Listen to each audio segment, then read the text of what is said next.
This is All India Radio. I am Naresh Mago and with me is Anita Anand with the Midday News.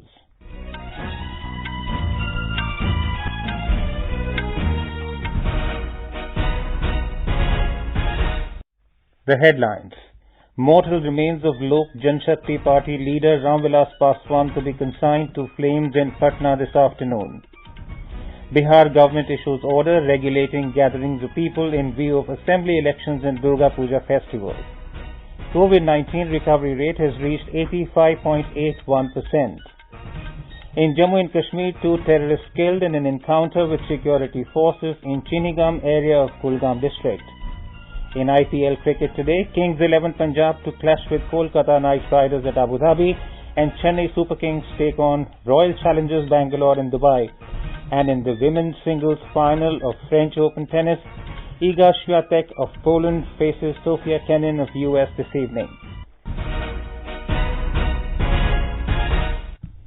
The funeral procession of departed Lok Janshakti Party leader and Union Minister Ramvilas Paswan has begun in Patna. His last rites with full state honours to be held at Janardhan Ghat on the banks of Ganga this afternoon. The last journey of the departed leader began from his SK Puri residence in Patna. Thousands of people paid their last respects to the leader of the downtrodden and marginalized lot. Many people were seen crying and sharing their fond memories of their beloved leader. Earlier in the morning, the mortal remains were taken to the state LJP office, where party workers and officials paid their rich tributes. Ramvilas Paswan became an iconic leader in Indian politics as he won from Hajipur Lok Sabha constituency 8 times between 1977 and 2014. In 1977 and 1980, Paswan won on a Janata Party ticket. In 1977, he registered a Guinness World Record by winning the election from Hajipur with a margin of 4.24 lakh votes, the maximum margin by any politician in the world, and it remained unchallenged for a long time. The Bihar government has issued an order along with standard operating procedures SOPs allowing political gatherings and events at closed places and on grounds outside containment zones across the state for the upcoming elections. Only 50% of the seating capacity would be allowed inside closed places with maximum gathering of 200 persons. The order has been issued in the backdrop of the Union Home Ministry's direction authorizing the state governments for regulating political gatherings and events outside containment zones. The state government has also issued guidelines to restrict mass gatherings and other large-scale rituals during the festive season owing to the COVID-19 pandemic. As per the guidelines, Durga Puja can be organized only in temples or at home without any theme decoration. There will be no entrance gates and open space will have to be kept on the temple premises except where Goddess Durga will be kept. Distribution of prasad, fairs, dandiya or garba celebrations have been prohibited to avoid public gathering. Public address system will not be allowed during the puja. Also, no one will be allowed without face mask near temples or any public area. The puja organizers are required to have enough stock of sanitizers in the temples. Gujarat government has also released the standard operating procedures SOPs for by-election of 8 assembly seats in the state. Polling is scheduled on 3rd of next month, while counting of votes will take place on the 10th. More from our Ahmedabad correspondent. Following the issuance of guidelines from the Election Commission of India, the State Home Department has issued SOPs in view of the pandemic. These guidelines will remain effective during the entire election process, including poll campaigning. According to these guidelines, maximum 200 persons will be allowed to assemble in a closed auditorium with a 50% limit of the total capacity. In the open spaces, the participants will have to maintain a distance of at least 6 feet from each other. Only 5 persons, including candidates, will be allowed to participate in the door-to-door campaign. Election Commission has also appointed state and district level nodal officers to monitor the implementation of election-related COVID-19 guidelines. 8 seats where by-polls are going to be held are Abdasa, Limbdi, Morbi, Dhari, Karjan, Gadda SC and Dang and Kaprada ST seats. Yogesh Pandya, Air News, Ahmedabad. There are 57 candidates in fray for biennial elections to the 4 seats of Karnataka Legislative Council to be held on October 28. The final list of candidates in fray will be known on October 12, the last date for withdrawal of nominations. The candidates are contesting from Karnataka, Southeast Graduates Constituency, West Graduates Constituency, Bangalore Teachers Constituency and Northeast Teachers Constituency. There are 549 polling booths identified for the polls. During the pandemic, special arrangements are made for the elections this time. More from our correspondent. The wearing of masks have been made mandatory. Thermal scanning will be carried out in every booth. Sanitizers, soap and water will be made available and social distancing will be ensured. Large halls are identified for the booths. To comply with COVID-19 guidelines, the number of vehicles provided for movement of polling personnel and security personnel have been increased. Sanitization of polling booths before and after the election have been made mandatory. Tokens will be distributed to the voters at the booths on first-come, first-served basis. Paramedical staff and ASHA workers will be deputed at the booths. Markers will be put up for the voters to stand in designated places. For ensuring social distancing, there will be 3 queues for male, female and senior citizens. Polling personnel and agents will sit as per social distancing norms. Mask, sanitizer, face shield and gloves will be given to all the polling and security personnel and PPE kits wherever required. Sudhindra, AIR News, Bengaluru. As the nation fights the COVID-19 pandemic, we bring you a note of caution to stay safe and stay protected by following these 3 simple steps. Wear face masks, maintain 2 gaz ki duri for social distancing, and focus on hand hygiene and face hygiene. The government today said that the country's COVID-19 recovery rate has now reached 85.81%. In the last 24 hours, more than 82,000 patients have recovered. The Health Ministry has said the total number of recoveries has reached over 59,88,000. The constantly increasing recoveries have ensured that the actual caseload of the country has reduced and currently comprises only 12.65% of the total positive cases. Presently, the total number of active cases in the country is 8,83,000. In the last 24 hours, 73,272 new cases have been reported, taking the total number of positive cases in the country so far to over 69,79,000. The ministry said effective implementation of the centre's strategic and graded test, track and treat approach has led to higher recoveries and lower fatalities. Currently, India's case fatality rate is at 1.54%, which is one of the lowest globally. In the last 24 hours, 926 deaths have been reported, taking the toll to 1,07,416. According to ICMR, during the last 24 hours, more than 11,64,000 tests have been conducted. The total samples tested so far has reached over 8,57 lakh. Telangana state reported 1,811 new COVID-19 cases in the past 24 hours. With this, the total COVID cases in the state has gone up to 2,10,346. The state conducted over 50,000 tests yesterday. The recovery rate has also improved to 87.01%, with 2,072 more people recovering yesterday. This took the number of recovered people so far in the state to 1,83,025. Meanwhile, the daily bulletin issued by the State Medical and Health Department this morning stated that total deaths rose to 1,217, following 9 more deaths reported during the past 24 hours. In Tamil Nadu, more than 95,000 people underwent the COVID-19 tests on a single day yesterday. It has taken the total number of tests so far to nearly 81.42 lakhs. More from our correspondent.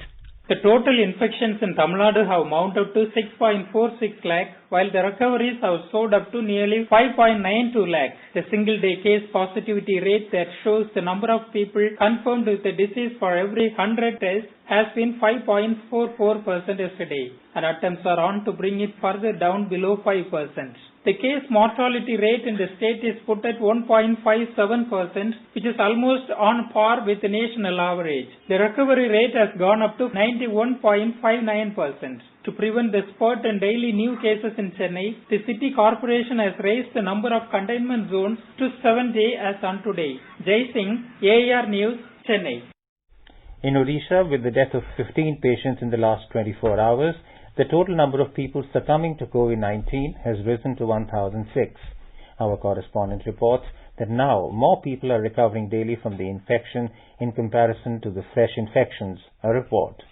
While the COVID-19 caseload of the state is about to hit the 2.5 lakh mark, the incremental recovery has made the active caseload climb down to about 28,000 as of now. While the daily positive cases continue to be on the higher side of 2,000, the corresponding recovery too has been surging ahead, as is evident from the fresh discharge of as many as 3,404 patients from the hospital. Even the two hotspot districts of Khordha and Cuttack have also been reporting fewer cases now, bringing in the much-needed relief to the state as it struggles to stamp the virus down. Girish Chandra Das, Bhubaneswar. In Puducherry, the recovery rate from COVID-19 stands at 83.1% and the fatality rate is at 1.79% as of today, and the number of COVID-19 new cases has shown a declining trend for the last few days. Here is a report from our Puducherry correspondent. Today, 337 more persons were tested positive for the coronavirus disease and one died, leaving 4,719 active cases here. 411 persons were discharged from various hospitals of the four regions. Presently, 1,736 persons are being treated in hospitals and another 2,983 positive cases are under home isolation in the Union Territory. So far, 31,233 persons were infected by the virus, of which 25,955 were treated and discharged and 559 died, leaving 4,719 active cases here. Chandramohan, AR News, Puducherry. The in charge of COVID Center, Trauma Center of All India Institute of Medical Sciences, New Delhi, Dr. Rajesh Malhotra says, with the onset of the winter season and the upcoming festivals, it is all the more necessary for people to follow the 3 steps enumerated in the Jan Andolan launched by Prime Minister Narendra Modi. The call for Jan Andolan by Honorable Prime Minister Shri Narendra Modi is a reminder to every citizen that corona menace is not over yet. In fact, coming weeks may escalate the danger due to pollution, onset of winter and festival season. Let us all celebrate festivities this year with our masks on, without crackers and fireworks. Stay from home and maintain physical distance. Let us keep our hands sanitized at all times. This will be a show of solidarity for our fellow citizens and a service to the nation. In Telangana, Sudhir Dule, an enthusiast, has produced an 8-minute short film calling upon people to come forward to donate plasma to save critically ill COVID patients. Cyberabad Police Commissioner Sajan Nag has recently released the film which motivates people to donate blood. From last couple of months, we are going through problems facing for the COVID patients and, what exactly they require. And there are some myths and presumptions and, there are people who are suffering for this. Doctors are suggesting for the plasma donation, but people are not coming forward to give that donation. So where is that the problem is occurring? So to clear that myth and this 8-minute short film, if this awareness goes more into the market, I feel like we all team will feel very proud. This is All India Radio giving you the news. For quick news updates round the clock, follow us on Twitter at AIR News Alerts. चलो मिलकर एक शुरुआत करें, चलो एक फैसला आज करें, मास्क नहीं तो टोकेंगे, कोरोना को रोकेंगे, चलो एक इरादा करते हैं, चलो खुद से वादा करते हैं, मास्क नहीं तो टोकेंगे, कोरोना को रोकेंगे. In the Union Territory of Jammu and Kashmir, 2 terrorists were killed in an encounter with the security forces in the early hours today in Chinnigam area of South Kashmir's Kulgam district. According to Additional Superintendent of Police, ASP Muhammad Yusuf, a joint team of J&K Police, Army and CRPF launched a cordon and search operation following intelligence inputs about the presence of terrorists in the area. As the joint team approached the suspected spot, the hiding terrorists fired upon them, triggering an encounter. 2 terrorists were gunned down. The identity of the slain terrorists has been established. One of them is a Pakistani. 1 M4 rifle and 1 pistol was recovered from them. In yet another ceasefire violation, Pakistan Army troops initiated indiscriminate firing and heavy mortar shelling along the LOC in Mankot sector of Poonch district this morning. Defence PRO Colonel Devinder Anand said that Indian Army troops retaliated befittingly. The exchange of fire continued for more than 4 hours. There are no reports of damage to property or loss of life. Details are awaited. You are listening to the Midday News on All India Radio. A reminder of the headlines before we move on. Mortal remains of Lok Janshakti Party leader Ramvilas Paswan to be consigned to flames in Patna this afternoon. Bihar government issues order regulating gathering of people in view of assembly elections and Durga Puja festival. COVID-19 recovery rate has reached 85.81%. In Jammu and Kashmir, 2 terrorists killed in an encounter with security forces in Chinnigam area of Kulgam district. In IPL cricket today, Kings 11 Punjab to clash with Kolkata Knight Riders at Abu Dhabi and Chennai Super Kings take on Royal Challengers Bangalore in Dubai. And in women's singles final of French Open tennis, Iga Swiatek of Poland faces Sofia Kenin of US this evening. For quick news updates round the clock, follow us on our Twitter handle at AIR News Alerts. 3 steps to stay protected and stay safe from COVID-19. Wear face mask, 2 gaz ki duri to maintain social distancing, maintain hand and face hygiene.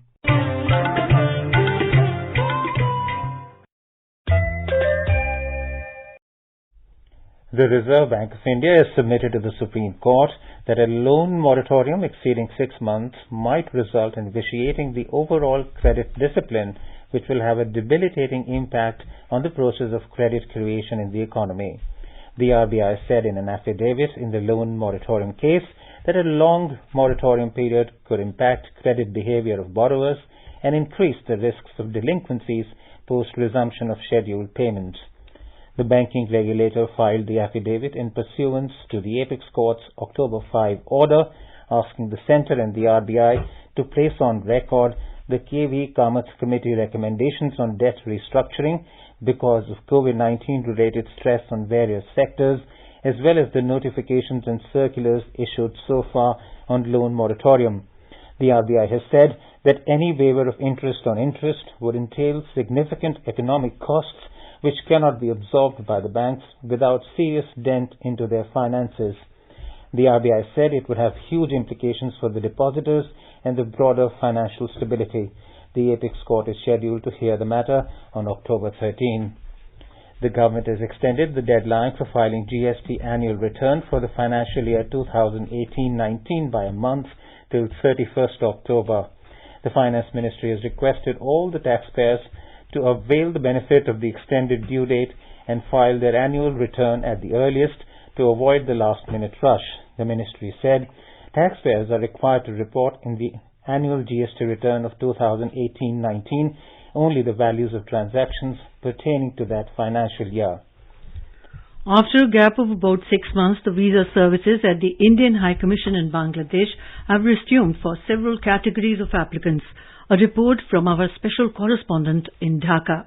The High Commission announced that online visa application services for medical, business, employment, entry and journalist categories have been resumed. The online visa application process for diplomatic, official, UN official and UN diplomatic categories have also been announced. The announcement said that the visa application process for other categories will also resume soon. In the year 2019, more than 16 lakh visas were issued by the Indian High Commission in Bangladesh.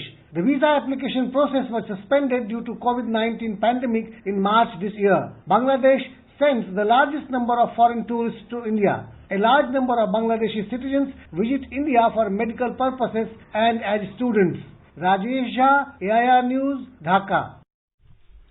Ministry of Road Transport and Highways has issued a draft notification seeking comments and suggestions for amendment to Central Motor Vehicles Rules 1989. This is for facilitating the issuance of International Driving Permit, IDP, for citizens whose IDP has expired while they were abroad.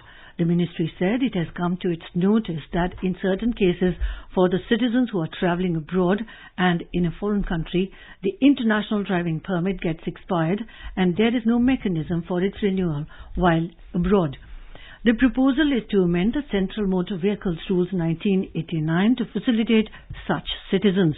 The citizens can apply through the Indian Embassy or Mission Abroad portals, and the applications would then move to Vahan for being considered by the respective RTOs. The proposal also includes the removal of the conditions of a medical certificate and a valid visa at the time of making the request for the IDP in the country, as the citizen who has valid driving license there should not be a requirement for another medical certificate. There are certain countries where the visa is on arrival, and in such cases the visa was not available while applying for the IDP in India before travel. The comments or suggestions can be sent to the Joint Secretary, MVL, IT and Toll, email jspb-morth@gov.in, Ministry of Road Transport and Highways, Transport Bhavan, Parliament Street, New Delhi, 110001, within 30 days of issue of notification. U.S. Secretary of State Mike Pompeo has hit out at Beijing for its bad behavior and the threats it poses to the Quad countries. Pompeo told in a private TV show yesterday after his return from Tokyo, where he attended the second Quad ministerial with his counterparts from India, Japan and Australia. Pompeo said that he met with foreign minister counterparts from India, Australia and Japan, a format that's called the Quad. 4 big democracies, 4 powerful economies, 4 nations, each of whom has real risk associated with the threats attempting to be imposed by the Chinese Communist Party CCP, and they see it in their home countries too, he said. As partners in this Quad, it is more critical now than ever that we collaborate to protect our people and partners from the CCP's exploitation, corruption, and coercion. We've seen it in the South and East China Seas, the Mekong, the Himalayas, the Taiwan Strait. These are just a few examples. And now, news from the world of sports. In IPL cricket today, 2 matches will be played. In the first match, Kings 11 Punjab will take on Kolkata Knight Riders at Abu Dhabi. Chennai Super Kings will meet Royal Challengers Bangalore in Dubai in the second encounter. Yesterday, Delhi Capitals beat Rajasthan Royals by 46 runs at Sharjah. In French Open tennis, American player and 2020 Australian Open winner Sophia Kenin will clash with Polish teenager Iga Świątek in the women's singles final today. Kenin defeated Czech Republic's Petra Kvitova on Thursday to enter the finals.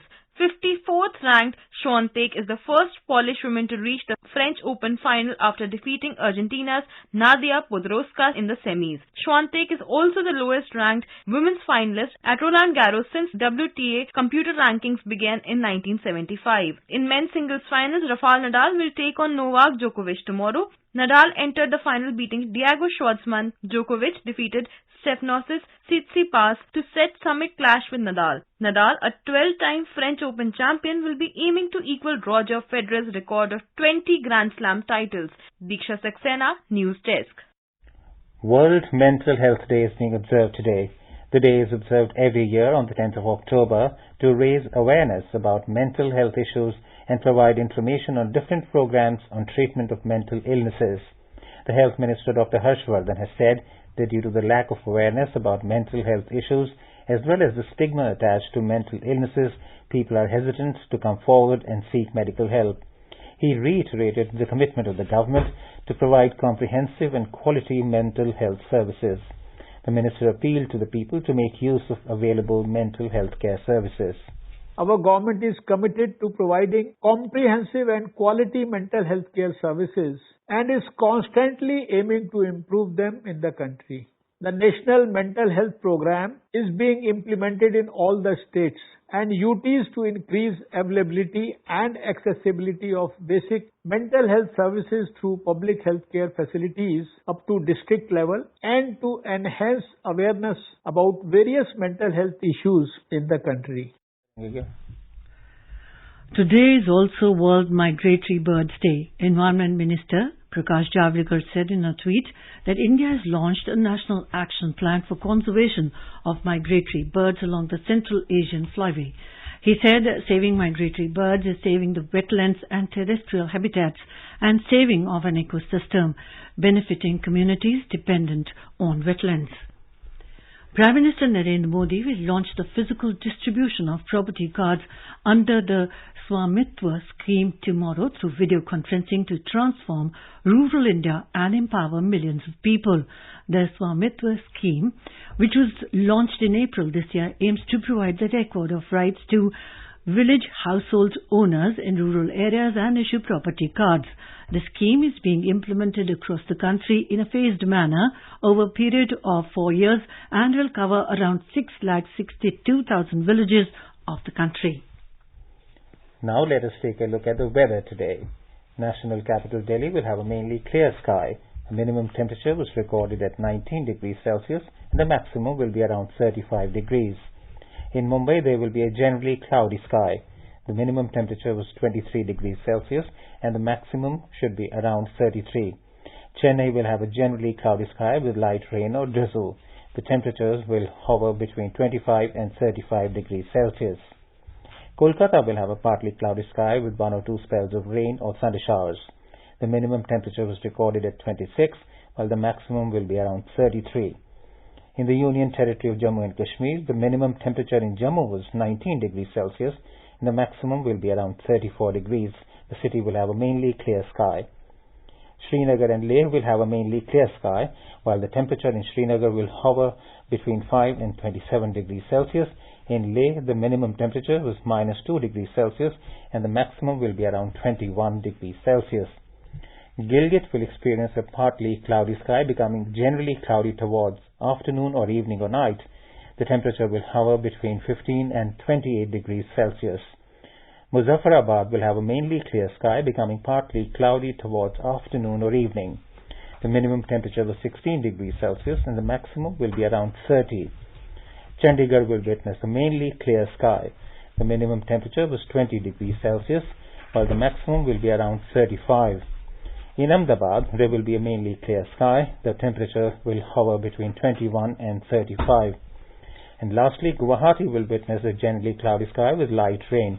The minimum temperature there was 26 degrees Celsius, while the maximum will be 34 degrees. With an aim to keep the surroundings clean, the Navi Mumbai Municipal Corporation in Maharashtra has installed novel underground garbage bins in the city. The advantage of the bin is that it does not dot the area and also prevents foul smell. More in this report. Emboldened after being ranked first municipal corporation in the state and third in the country in the Swachh Sarvekshan 2020 for garbage-free municipality, the Navi Mumbai Municipal Corporation has been coming up with innovative ideas to keep the city neat and clean. These two underground garbage bins installed at the vantage points, one such being the Palm Beach Road that connects Mumbai to its satellite city of Navi Mumbai. The bins have food dispenser through which one can open the bin and throw the garbage in it. As the bins are placed well inside the surface, it does not pollute the area and also keep the surroundings clean. According to the municipal authorities, the step taken by the civic body is to bag the coveted #1 spot in Swachh Sarvekshan in future. With Swapna Haralkar, Kunal Shinde, AIR News, Mumbai. Prime Minister Narendra Modi will share his thoughts with the people in the country and abroad in Mann Ki Baat program on All India Radio on the 25th of this month. It will be the 70th episode of the monthly radio program. People can share their views in the Namo app or MyGov open forum. They can also dial the toll-free number 1800117800 and record their message for the Prime Minister in either Hindi or English. The News Services Division of All India Radio in its bilingual live phone-in program tonight will bring you a special discussion on COVID-19. This can be heard on FM Gold channel and additional frequencies from 9:30 p.m. onwards. Professor of Psychiatry, All India Institute of Medical Sciences, Dr. Nand Kumar will participate in the discussion. And now, before we end the bulletin, the headlines once again. Mortal remains of Lok Janshakti Party leader Ram Vilas Paswan to be consigned to flames in Patna this afternoon. Bihar government issues orders regulating gathering of people in view of assembly elections and Durga Puja festival. COVID-19 recovery rate has reached 85.81%. In Jammu and Kashmir, 2 terrorists killed in an encounter with security forces in Chinigam area of Kulgam district. In IPL cricket, Today, Kings 11 Punjab to clash with Kolkata Knight Riders at Abu Dhabi and Chennai Super Kings take on Royal Challengers Bangalore in Dubai. And in the women's singles final of French Open tennis, Iga Swiatek of Poland faces Sofia Kenin of US this evening. For details of these stories and more, log on to our website www.newsonair.com and News on AIR app. And with that, we end the midday news.